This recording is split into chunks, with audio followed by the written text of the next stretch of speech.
پہنچتی ہے اور پھر دھیرے دھیرے انسان MV کا، نشے کا اور خدا جانے کس کس چیز کا عادی ہو جاتا ہے۔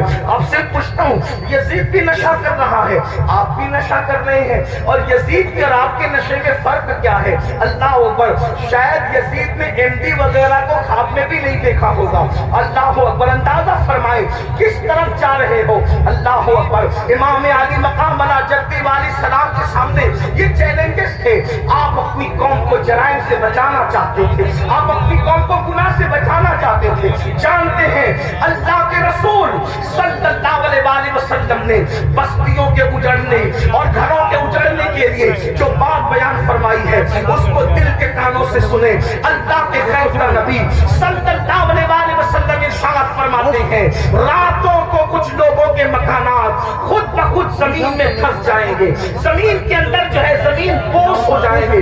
آپ کبھی سنتے ہیں نا کہ فلاں بلڈنگ گر گئی، فلاں بلڈنگ زمین میں دفن ہو گئی۔ میں یہ نہیں کہتا کہ سب اسی وجہ سے ہوتی ہے، لیکن اللہ کے حبیب غیب کا نبی صلی اللہ علیہ وسلم گھروں کے اجڑنے کے، گھروں کے زمین بوس ہونے کے اسباب کیا بیان کرتے ہیں۔ لوگ کہتے ہیں ہمارے گھروں پر یہ چل رہا ہے، وہ چل رہا ہے۔ میں نے کہا جو چلا رہے ہیں ان کے بھی ساتھ نہیں ہے، لیکن اپنا کرتوت بھی تو دیکھو۔ قرآن کہتا ہے وما اصابکم من مصیبت فبما کسبت ایدیکم، کہ تم پر جو بھی مصیبت آتی ہے وہ تمہارے کیے دھرا ہے، وہ تمہارے برے اعمال کا نتیجہ ہے۔ اللہ اکبر، کیا ہوا؟ آقا ارشاد فرماتے ہیں صلی اللہ علیہ وسلم کہ کچھ لوگوں کے مکان راتوں رات زمین پہ گر جاتے ہیں، زمینوں میں دھس جاتے ہیں۔ صحابہ نے پوچھا یا رسول اللہ اس کی وجہ کیا ہے؟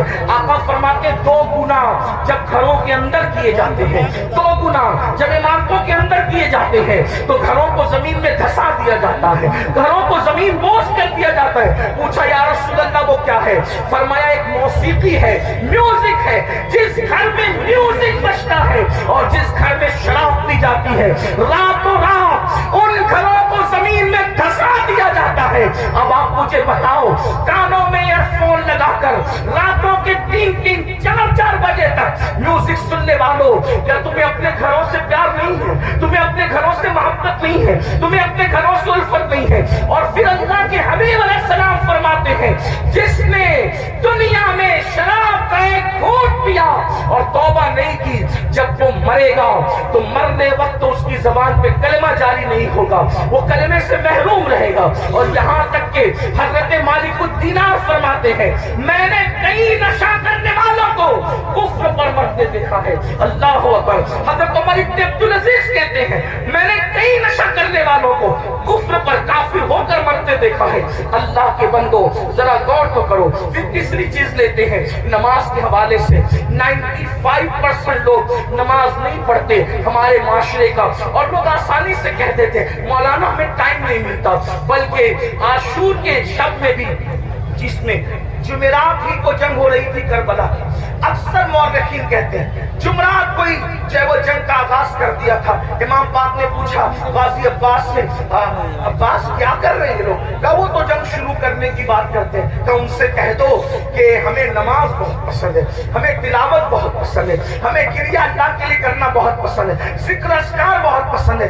وہ جنگ تو ہونی ہے لیکن ایک رات کی وہ ہمیں مہلت دے دیں تاکہ آنے والی رات شب عاشور ہے اس پہ ہم اللہ کی عبادت کریں، کریا وزاری کریں۔ آپ سے پوچھتا ہوں امام تو مہلت لے رہے ہیں عبادت کے لیے، اور اللہ رب العزت نے ہمیں پوری زندگی دی ہے، عبادت کی طرف نہیں آتے۔ کتنی سادگی سے انسان کہتا ہے مولانا ٹائم نہیں ملتا۔ مجھے بتاؤ ہم سے بڑھ کر کے مکر کون کر رہا ہے؟ ہم کہتے ہیں ٹائم نہیں ملتا۔ اگر تلاوت کے لیے ٹائم نہیں ہے تو گھنٹوں گھنٹوں واٹس ایپ پر وقت کے لیے کیسے ٹائم ملتا ہے؟ اگر اللہ کی عبادت کے لیے ٹائم نہیں ہے تو فیس بک پر، یوٹیوب پر گھنٹوں گزارنے کے لیے ٹائم کیسے ملتا ہے؟ دوستوں کے ساتھ گپ شپ کرنے کے لیے ٹائم کیسے ملتا ہے؟ یاد رکھیے اللہ کے بندو، کب تک عیاشیاں کرتے رہو گے؟ کب تک جرائم کرتے رہو گے؟ کب تک خدا کے غضب کو چیلنج کرتے رہو گے؟ کب تک اللہ کے عذاب کو دعوت دیتے رہو گے؟ کب تک خدا کے عذاب سے غفلت برتتے رہو گے. یاد رکھنا اللہ نے کسی کو بہت لمبی عمر ہمیشہ کے لیے نہیں دی ہے. آخر موت ہے موت, آخر موت ہے موت. جب اس نے محبوبوں کو موت دی ہے تو پھر مردودوں کا کیا حال ہوگا؟ جب اس نے مقربین کو موت کا مزہ چکھایا ہے تو دور رہنے والوں کا کیا حال ہوگا؟ یاد رکھنا جس دن روح کا رشتہ جسم سے ٹوٹ جائے گا اس دن سوائے پچھتاوے کے کچھ ہاتھ نہیں آئے گا. اللہ اللہ, جب لوگوں کے درمیان بیٹھتے ہو تو ولیوں کی طرح باتیں کرتے ہو, اور جب تنہائیوں میں ہوتے ہو تو شیطان کا ننگا ناچ بن جاتے ہو. یہ منافقت نہیں ہے تو اور کیا ہے؟ زبان کچھ اور کہے اور کردار کچھ اور کہے. قرآن کہتا ہے لما تقولون ما لا تفعلون, وہ کیوں کہتے ہو جس پر خود عمل نہیں کرتے. مسلمانوں بتاؤ, اللہ اکبر, ہمیں نماز کے لیے ٹائم نہیں. کون نماز؟ وہ نماز جو معراج المومنین ہے, وہ نماز جو رسول اللہ صلی اللہ علیہ وسلم کی آنکھوں کی ٹھنڈک ہے, وہ نماز جو گناہوں سے انسان کو ایسے پاک کر دیتی ہے جیسے غسل کرنے والوں کے جسم کا میل ختم ہو جاتا ہے, وہ نماز جو اللہ سے بندے کو قریب کر دیتی ہے, اللہ کا قرب نصیب ہوتا ہے جس نماز سے. کون سی نماز؟ وہ نماز جس کی بنیاد پر انسان رحمتوں کا مستحق ہوتا ہے. کون سی نماز؟ وہ نماز جس سے روزی میں برکت ہوتی ہے, وہ نماز جس کے بعد دعائیں قبول ہوتی ہے, وہ نماز جس کے پڑھنے سے بیماریوں کا خاتمہ ہوتا ہے, وہ نماز جس کے بعد انسان کو مقام محبوبیت ملتا ہے, وہ نماز. اللہ اکبر, سارے احکامات زمین پر بھیجے گئے لیکن جب نماز دینا ہوا تو زمین